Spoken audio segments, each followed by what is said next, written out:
Je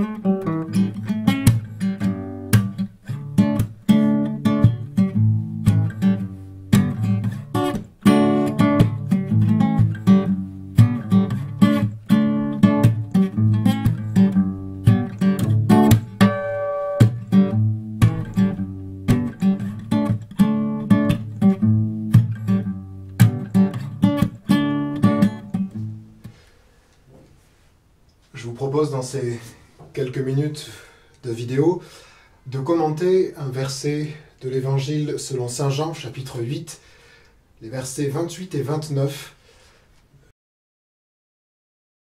Et pour ce faire, on va s'aider de cette calligraphie qui va nous permettre par l'image d'essayer d'entrer un petit peu plus dans le sens du texte, une manière un petit peu plus originale, de méditer la parole de Dieu en voyant la forme des lettres, puis leur couleur et leur agencement, en essayant de rentrer toujours un petit peu plus dans l'intelligence du texte et de ce que l'Esprit Saint veut nous enseigner par les Saintes Écritures.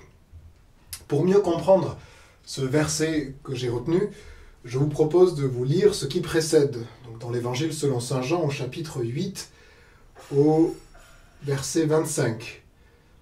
Les pharisiens lui disaient donc « Qui es-tu » Jésus leur dit « Dès le commencement, ce que je vous dis. J'ai sur vous beaucoup à dire et à juger, mais celui qui m'a envoyé est véridique, et je dis au monde ce que j'ai entendu de lui. » Ils ne comprirent pas qu'il leur parlait du Père.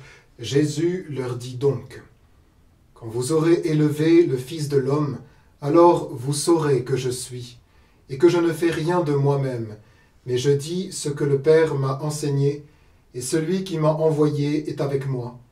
Il ne m'a pas laissé seul, parce que je fais toujours ce qui lui plaît. » Comme il disait cela, beaucoup crurent en lui.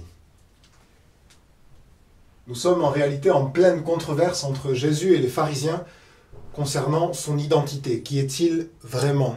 Dans l'Évangile selon Saint Jean, c'est la question souvent « D'où viens-tu » La question que lui posera Pilate au moment de son procès. Et Jésus tente de répondre à plusieurs reprises à ses détracteurs.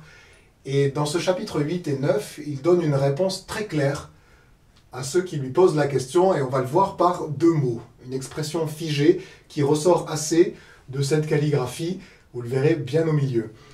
Ce qui frappe d'abord dans la forme choisie, et ce qui doit tout de suite retenir votre attention et capter votre œil, c'est que c'est une forme de croix. Le texte est écrit en forme de croix. Et ça fait référence en réalité à la parole du Christ lui-même. Vous pouvez lire, Jésus leur dit « Quand vous aurez élevé le Fils de l'homme, alors vous saurez que je suis, et que je ne fais rien de moi-même, mais je dis ce que le Père m'a enseigné. » Quand je vous dis que ça fait référence à la parole du Christ, je me concentre sur cette expression-là. Quand vous aurez élevé le Fils de l'homme. Lorsque le Christ parle du fait d'être élevé, car le Fils de l'homme le désigne lui, il parle en réalité de la croix. La croix est ce qui va élever le Christ entre la terre et le ciel, le mettre entre les deux, en faire somme toute un lien entre la terre et le ciel. Lorsque vous aurez élevé le Fils de l'homme, alors vous saurez que je suis. Jésus, à ce moment-là, met en parallèle deux éléments différents dans un seul et même verset, deux réalités.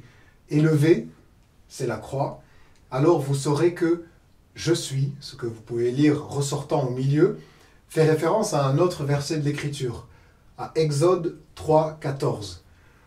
Dieu, dans le buisson ardent, se révèle à Moïse. Il lui donne son nom, il lui dit son être, et son être, c'est l'être. Lorsque Dieu dit « je suis », il dit « je suis celui qui est, je suis celui qui demeure, celui qui ne change pas, qui était de toute éternité et qui sera dans toute éternité le même, constant ». Eh bien, Jésus fait référence à ce Dieu, et il dit que c'est lui, je suis. D'où le fait, j'ai essayé de le représenter sous une forme de flamme, faisant aussi référence à ce passage d'Exode 3,14 du buisson ardent. En réalité, j'ai essayé de mettre de manière visible ces deux réalités que Jésus conjugue dans ce seul et unique verset, la croix et le buisson ardent. En disant cela, Christ révèle à ses disciples et aux pharisiens avec qui il a une controverse qu'il est Dieu, qu'il est ce « je suis » qui a parlé dans le buisson ardent, et que ses disciples ne pourront le voir, et le verront complètement en réalité, plutôt, qu'au moment où il sera crucifié, parce que c'est le moment où il va manifester à tous les hommes l'amour du Père pour chacun d'eux. Car Dieu a tellement aimé les hommes qu'il a donné son Fils unique. Et ce Fils unique est « Je suis », au même titre que le Père.